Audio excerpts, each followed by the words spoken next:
Hello and welcome to today's episode of CCTV.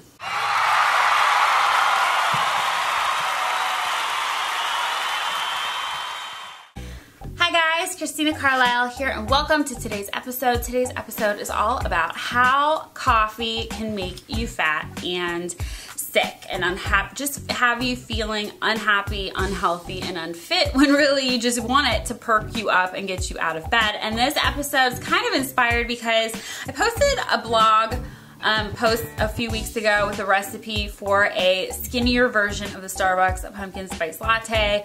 I'm just an instant gratification girl, and this is before Starbucks' signature fall drink was going to be launched. So I was like, why wait? Here's how you can have fall in your mouth right now.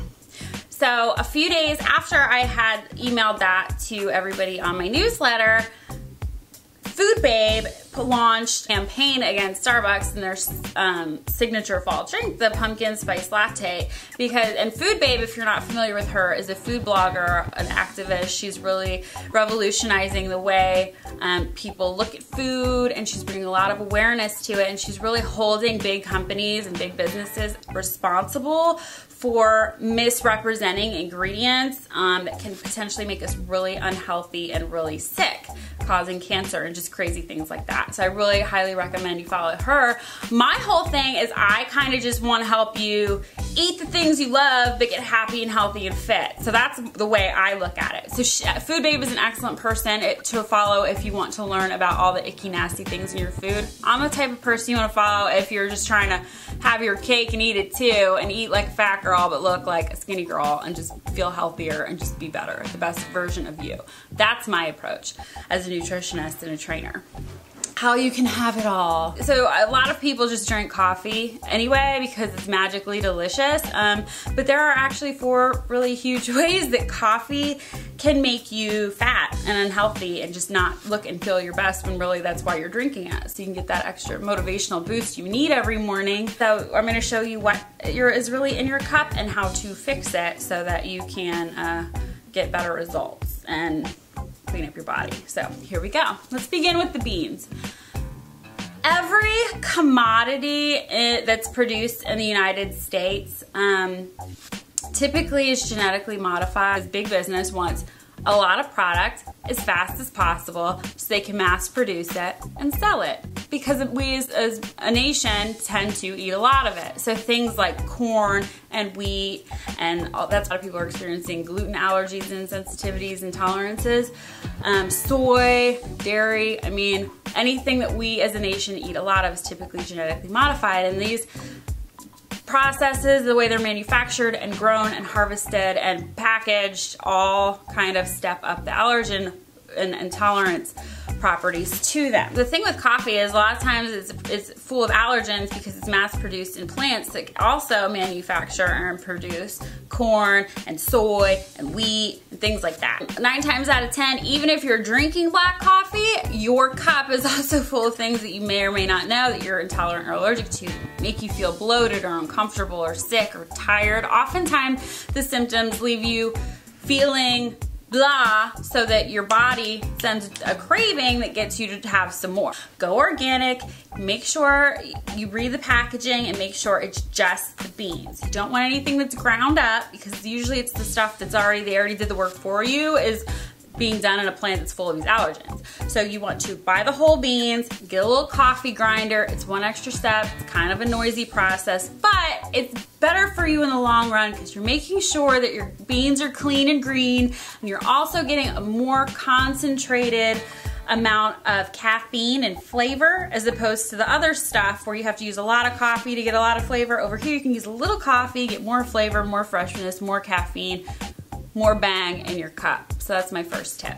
The second thing though about coffee is black coffee is not that great tasting. If I had to put a word on it, dirty, bitter, black water. Black is whack. It just doesn't taste good, so we put stuff in it that makes it taste amazing. So here's a little cup full of stuff that has all my goodies in it. And I want to chug it like a shot and go back for more. It's just the way it is with coffee, right? Sugar, creamer, milk, Sometimes we blend it with ice cream. Sometimes we top it with whipped cream. Then we drizzle it with caramel and we top it with chocolate powder sprinkles. And before you know it, your coffee is now this confectioner's dream in a cup that just makes you skip and fills your heart with joy. And it's also filling your body with toxins and sugar. When we add all of these things that are artificial, like those pumps of flavor, especially artificial low-calorie sweeteners, the things we're adding to drinks or coffee to make them skinnier and healthier and low-calorie so we can enjoy them guilt-free, all of those things are actually full of toxins and preservatives. Toxins and preservatives latch onto your fat cells like white on rice.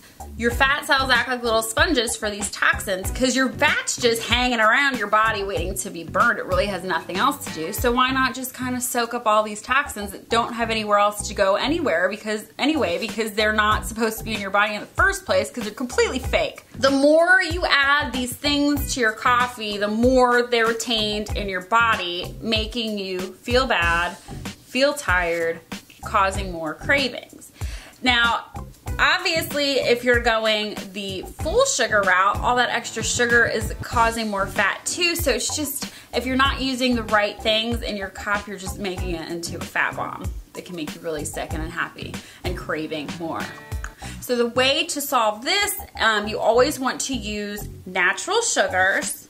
You want to use a little bit of them. And the one that I recommend the most is calorie-free, so it's good for your weight loss goals, but it's also good for you because it's completely healthy, is stevia. Now, stevia, if you're used to the fake stuff, especially if you're coming like from Splenda or cane sugar, like pure sugar, chocolate syrup swirls, it's gonna taste a little different. I'll admit, it takes some getting used to, but liquid stevia I find really tastes a lot better, and it's good for you, and it really helps you have a cleaner cup of coffee.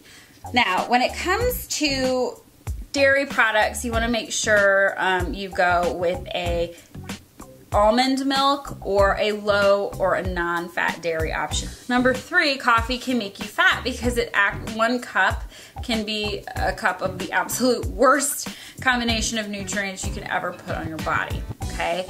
Because dairy is a combination of protein, sugar, and fat. So dairy a lot of times gets presented to you as healthy because it can satisfy your hunger because the protein does help keep you feeling fuller longer. But fat and sugar, when paired together, is the worst thing you can put in your mouth at the same time or into your body at the same time. I want you to think of all the nutrients like they're in line for a roller coaster ride, okay? Sugar will always, always, always get the fast pass and on the ride first. So if you eat a meal that has sugar, complex carbohydrates, protein, and fat in it, sugar's always going first. The second nutrient that's gonna be burned is your complex carbs, followed by your protein, and then your fat.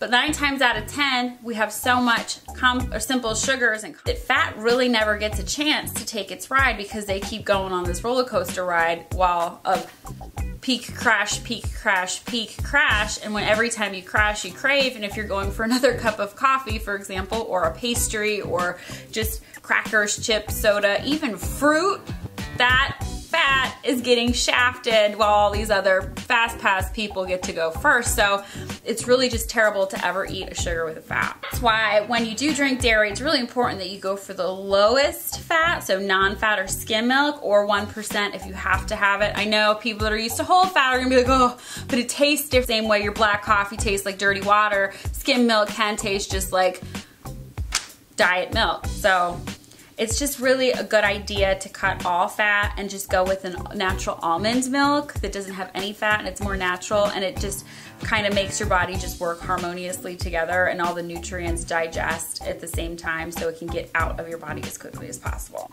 The last reason why coffee is bad for you is because it throws off your pH balance.